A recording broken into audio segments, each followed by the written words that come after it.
Olá, no programa de hoje vamos falar sobre o importante trabalho que a Associação dos Amigos da Criança Autista realiza há quase 30 anos. Quem vai nos contar sobre esse projeto é a fundadora Eliana Rodrigues Borali. Seja bem-vinda, Eliana. Tudo bem com você? Tudo bem, Roberto. Muito obrigada por estarmos aqui hoje. É um prazer. Bom, vamos começar, lógico, pelo começo. Isso é mais ou menos assim? O que é, para o pessoal de casa entender, o que é o autismo? O autismo é um transtorno e, como a própria palavra nos conta, transtorno transtorna, desorganiza, bagunça o desenvolvimento de um ser humano a partir de quando ele começa a demonstrar o seu desenvolvimento. Então, a criança apresenta dificuldade na comunicação, que é a primeira coisa que os pais observam, a dificuldade da fala, do olhar, do seu relacionamento com o mundo. Então, a primeira coisa que a família nota, a criança não olha, a criança não brinca, ela tem dificuldade de se relacionar com o meio, então ele desenvolve-se de uma forma inadequada. Então, o autismo é isso, é um desenvolvimento inadequado na comunicação, no relacionamento, na sensorialidade. Ele entra para dentro de si mesmo, quase assim? É uma forma diferente de se relacionar, como ele tem todo o seu conjunto de estar em contato com o mundo quebrado, desestruturado, desorganizado, ele dá essa impressão de estar voltado para si mesmo. É que como ele não consegue se comunicar, é mais fácil ficar voltado para si. Então, nós poderíamos dizer que essa dificuldade de relacionamento que o autista tem com a sociedade, com todo o seu entorno, digamos assim, ele faz uma opção de ficar introspectivo por uma questão de defesa, medo, ou não? Essa introspecção dele é natural? Essa introspecção é uma falta de veículo de comunicação, é uma inabilidade. Mas não teria medo aí nesse meio? É uma falta de ferramenta. Quando a gente não tem como se comunicar, nós nos calamos. Na realidade, o autismo é muito mais do que as pessoas assim comumente imaginam. Eu estou há 30 anos quase estudando autismo e nesse processo eu fiz uma busca enorme e eu descobri que nós não temos só 5 sentidos, nós temos 12. Acabei de publicar um artigo científico nessa área, então eu posso falar com a liberdade de estar ao ar sem a preocupação de estar cometendo um equívoco. Então, nós não temos só 5, nós temos 12. Esses 12 sentidos, nós nos comunicamos com o mundo através dos nossos sentidos. Os comuns são visão, olfato, paladar, audição e tato. Mas nós temos o sentido do eu, da fala, do pensamento, do equilíbrio, o térmico, o orgânico. Todos esses sentidos no autista estão alterados. Então, eu tenho criança que come sal e sente frio. A criança que ouve e vê uma cor.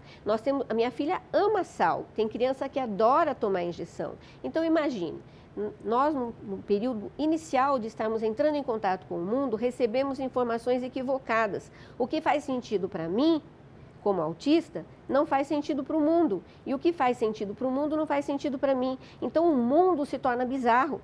O que é normal para o autista não é normal para o mundo. Então neste processo é melhor voltar-se para si, até que esse mundo possa ser, ao longo do tempo, apresentado adequadamente para o autista, ele vai se fechando. Mas não é que ele se fecha porque ele não quer se comunicar, é que as coisas não fazem sentido para ele. Uma mesa, para nós é mesa, uma cadeira, um sapato, uma bola, essas coisas não fazem sentido para ele, até que possa ser apresentado.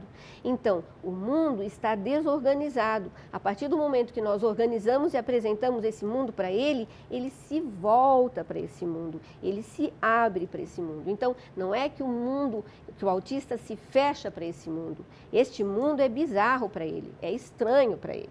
Então, quando a gente está num ambiente que a gente não conhece, qual é a nossa atitude, mesmo não sendo autista? É ficar quietinho. Quando você organiza o mundo para ele, ele se comunica melhor? Ele vai para esse mundo. Ele começa a se comunicar? Isso mesmo. Mesmo que ele não fale, porque altera todo o desenvolvimento nessa comunicação, mesmo que a fala não venha, ele vai criar um veículo de comunicação se nós dermos este veículo para ele, se nós construirmos esse veículo com ele. Eliane, esse estudo seu de 12 sentidos aí, quem vai dar risada e adorar essa história é a semiótica, né? Olha, a semiótica com certeza vai gostar disso. Eu apresentei esse material num congresso, num evento internacional pela Universidade Weill, e ele foi aceito pela originalidade e pela diferença. Nesse congresso a gente só apresenta novidades, o ICIM ele só coloca conhecimentos plausíveis e que sejam totalmente sui generis, diferenciados.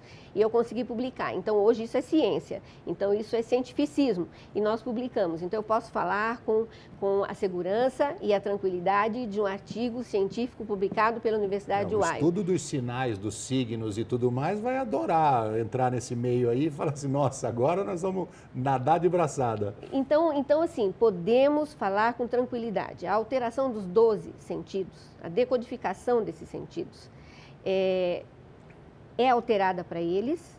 Isto dificulta o desenvolvimento das 7 áreas do desenvolvimento humano, que são a imitação, as percepções, que são os 12 sentidos, coordenação motora fina, habilidades de mão, motora grossa, habilidades motoras de membros inferiores, coordenação visomotora, habilidades visomanuais, cognição, que é a capacidade de aprender, né? Cognição verbal, que é a capacidade de se comunicar, mas não só a fala, a capacidade receptiva, né? Então, todas essas habilidades, elas ficam se desenvolvendo inadequadamente. Então, fica tudo bagunçado, transtornado, desorganizado. Então, imagine uma criança de 4 anos que recebeu informações sensoriais absolutamente, né? Inadequadas para ela, tendo as suas 7 áreas desenvolvidas nesse transtorno de informação.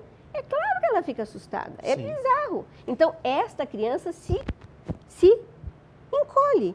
Então, decodifica esse mundo nos nossos signos e ela se abre, mesmo que ela não fale. Então, o seu comportamento fica confuso, a sua comunicação, a sua relação fica confusa, transtornada. Organize esse mundo e ela se abre. Mas o seu desenvolvimento vai gerar deficiência intelectual, porque tudo isso retarda. Sim, de alguma forma. E não volta, porque o cérebro foi desenvolvido com lentidão. As sinapses, todas as informações no cérebro, elas vão se formar com lentidão. Sim. E isso não tem volta, porque cérebro, sinapses feita está. Feita está, não tem retorno. Você tem uma filha com autismo? Sim. Quando é que você percebeu que ela tinha autismo? Quais foram os primeiros sinais? A gente nota que uma criança é porque diferente. Porque até nessa época você não tinha esse estudo que você tem hoje. Não. Certo? Eu notei que ela estava com diferentes reações com 11 meses. Aos 3 anos e 5 meses veio o diagnóstico. E eu não sabia o que era. O diagnóstico é feito por exames? Autismo não aparece em exame nenhum. O diagnóstico é feito por uma observação criteriosa e sistematizada do comportamento. A gente realiza uma série de exames clínicos para fazer um descarte de toda a possibilidade anatomofisiológica. Tá, de outras coisas. Que poderiam estar gerando alterações a nível de cérebro, a nível auditivo, a nível genético, formações tumorais, A partir de resultados bons em tudo isso, você vai buscar outro caminho. Se não tem nada anatomofisiologicamente que gere aquela mudança, você então faz uma observação criteriosa do comportamento. Se ele fecha o comportamento dentro das inúmeras características, a lista de comportamentos são 45 aproximadamente. 18 são mais comuns. Se a criança entra numa lista de mais ou menos 47 características, ela está dentro de uma perspectiva... diagnóstico de autista. Uma perspectiva bastante otimista para o diagnóstico. Otimista a gente põe entre aspas. Então, se ela está dentro dessa característica, nós então precisamos prover um atendimento que propicie a desorganização desta bagunça que é o quadro dela. Sua filha chama-se Natália? Sim. Quantos anos ela tem hoje? 33. 33. Você teve alguma dificuldade assim na criação do tipo relacionamento na escola, inserção, aceitação por parte dos amigos? Ela se comunicava bem? Quais foram as dificuldades? Muitas. Há muito preconceito. Eu diria que a maior dificuldade que uma mãe e um pai enfrentam é a desinformação, mas principalmente na escola, é a falta de capacitação, recursos humanos capacitados. A escola, infelizmente, no Brasil, ainda não está preparada para receber com viabilização de uma educação adequada autistas. Existem várias graduações. Existem pessoas que são autistas que a gente praticamente não percebe no dia a dia. E tem outros autistas que realmente são totalmente ausentes assim do mundo. Então, a graduação da sua filha está aí em qual? Existem 3 níveis, segundo um documento protocolar chamado DSM-5, que é um documento protocolar da Associação Americana de Psiquiatria. Existe outro documento chamado CID-10, que é da Organização Mundial da Saúde. Então, a CID-10 da Organização Mundial da Saúde, DSM-5 da Associação Americana de Psiquiatria. Hoje a gente está usando mais o DSM-5. Então, dentro do DSM-5, que é esse documento americano, nós temos nível 1, nível 2, nível 3. Nível 1 é leve, nível 2 é moderado, nível 3 é bem grave. A minha filha está entre o nível 1 e o nível 2, porque mesmo entre o nível 1 e o nível 2, que é o leve e o moderado, existe a graduação. Sim. A minha filha está entre o nível 1 e o nível 2. Ela tem um nível 1,5. Entre o número 1 e o número 2, existem infinitos números. Isso, ela está nessa graduação. Mas isso eu estou falando em números mesmo. Mas existe mesmo dentro dos vários autismos, né? Ela é uma pessoa tranquila em termos de convivência social, né? Não é um gênio, mas ela está inserida no meio. Ela é alfabetizada. Mas ela teve problema na escola? Você teve que interferir algumas vezes? Teve que conversar com professores? Vezes. Eu tive que fazer a alma para dar a ela as possibilidades para ser uma pessoa incluída.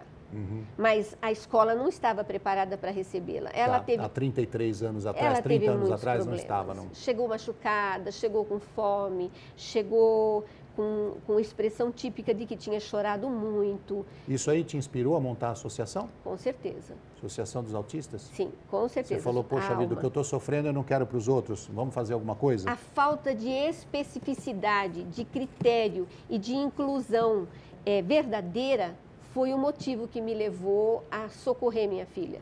Ela estava sofrendo. Ela estava sendo tratada de uma forma absolutamente agressiva e invasiva. Aquilo não era tratar, aquilo era surra pedagógica. Tá. E aí você falou, poxa, eu vou melhorar a vida dos outros. Uhum. Olha, eu como sempre fui uma pessoa muito estudiosa, eu sempre gostei de estudar. E eu já era assistente social naquela época. Então, o ímpeto de cuidar e de ajudar o próximo já morava em mim. Então, já que eu tinha essa vontade de fazer algo por ela, né, eu tinha que fazer algo pelo próximo, porque egoísta esse negócio de querer fazer para si só. Para si só, verdade. Nós vamos para um rápido intervalo e já voltamos.